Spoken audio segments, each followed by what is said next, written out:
Of course, happy to meet the Hezbollah people because it's a point of view that's rarely heard in the United States.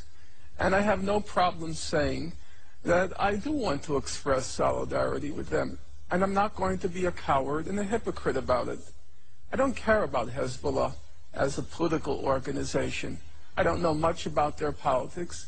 And anyhow, it's irrelevant. I don't live in Lebanon. It's a choice that the Lebanese have to make, who they want to be their leaders, who they want to represent them. But there is a fundamental principle. People have the right to defend their country from foreign occupiers. And people have the right to defend their country from invaders who are destroying their country. And that, to me, is a very basic, elementary, and uncomplicated question. My parents went through World War II. Now, Stalin's regime was not exactly a bed of roses. It was a ruthless and it was a brutal regime, and many people perished. But who didn't support the Soviet Union when they defeated the Nazis?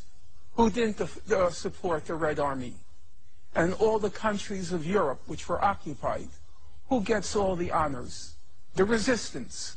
The communist resistance, it was brutal. It was ruthless. The communists were not, it wasn't the bed of roses. But you respect them. You respect them because they resisted the foreign occupiers of their country.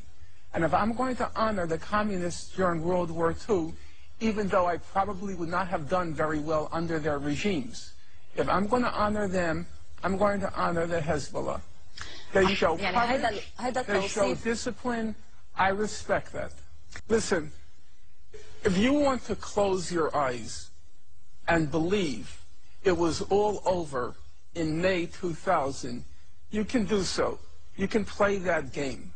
But the reality was, and everyone understood it, that the Israeli attitude was, we're going to knock out Hezbollah. And they began planning for a new war right after they were forced to leave in 2000.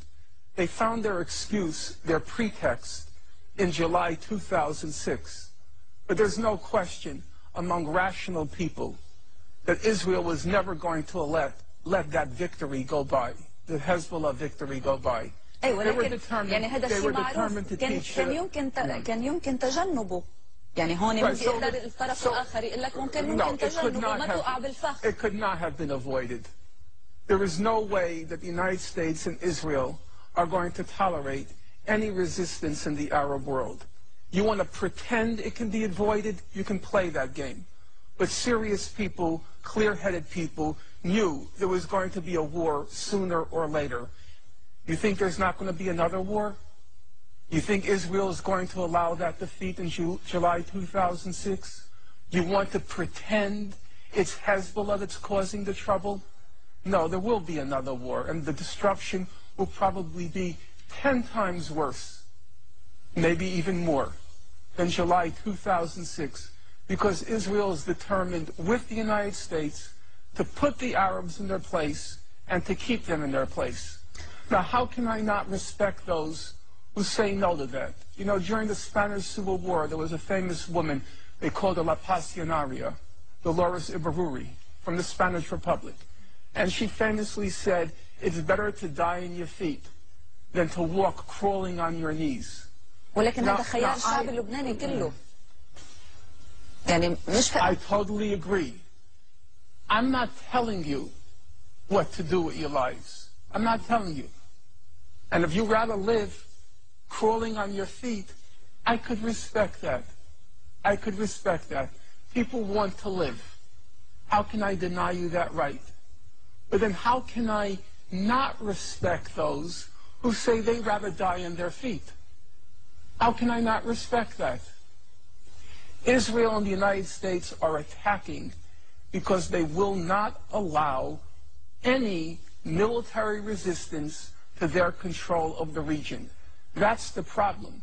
If Hezbollah laid down its arms and said, we will do whatever the Americans say, you wouldn't have a war, that's true. But you'd also be the slaves of the Americans. I have to respect those who refuse to be slaves. ما في غير طريقة واحدة اللي هي المقاومة العسكرية. I don't believe there's another way. I wish there were another way. Who wants war? Who wants destruction? Even Hitler didn't want war. He would much prefer to have accomplished his aims peacefully, if he could. So I'm not saying I want it, but I honestly don't see another way unless you choose to be their slaves. And many people here have chosen that. I can't really say I can understand it. You want to live. I can't really say I respect it. You know, so many dead, so much destruction, before the bodies are even buried, before the buildings are even rebuilt, the person who's responsible for it all, you can't wait to welcome him. You can't wait to roll out the red carpet. I can't respect that. In that respect, I like the Jews much more. I like their attitude. You know what the Jewish attitude is? Never to forgive, never to forget. And I agree with that. Why roll out the red carpet less than 2 years after your whole country was destroyed by them? The Secretary of State said it was the birth pangs of a new Middle East. That's the statement of a freak. A human freak would compare the birth of a child with the destruction of a country. And yet there are people here who are so anxious to welcome her. They're trying to figure out, what are the Americans thinking? They can't wait for their banquets. How can anyone respect that? I respect the Jews 1,000 times more. Never to forgive, never to forget. All the death and all the destruction. And you can't wait to welcome him. Norman. It's disgusting. Who the hell cares if Bush is coming? ولكن أنت عم بتقول إنه في حرب أخرى قادمة. You should have declared him persona non grata. He's not welcome here. He destroyed your country. He was responsible for the war. You know full well that resolution could have been passed 3 weeks earlier. He destroys your country, and you can't wait to greet him. You have no self-respect. How can you expect other people to respect Arabs if you show no respect for yourself? If the Lebanese people overwhelmingly vote to let the Americans and Israelis have their way, I guess you have to accept that. I could see that. And I couldn't possibly say that they don't have the right to make that choice. Listen, in Nazi-occupied Europe, you have to remember, most of the populations made the choice to live under the Nazis. All this talk about a French resistance is just a joke. It never happened. The French resistance, about 20% of the French population read the resistance newspaper. There were maybe 10% of the French who resisted. The rest said, don't resist, because the Nazis were ruthless. You resist, 400 are killed for each soldier that's killed. That's how the Nazis operated.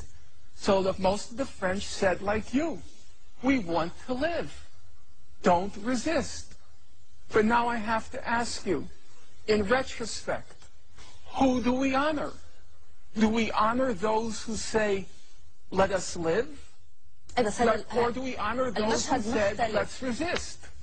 Leaders come last. There will be a leader who comes into power in Israel who's willing to make the concessions after the conditions have been created. Namely, Israel has to suffer a defeat.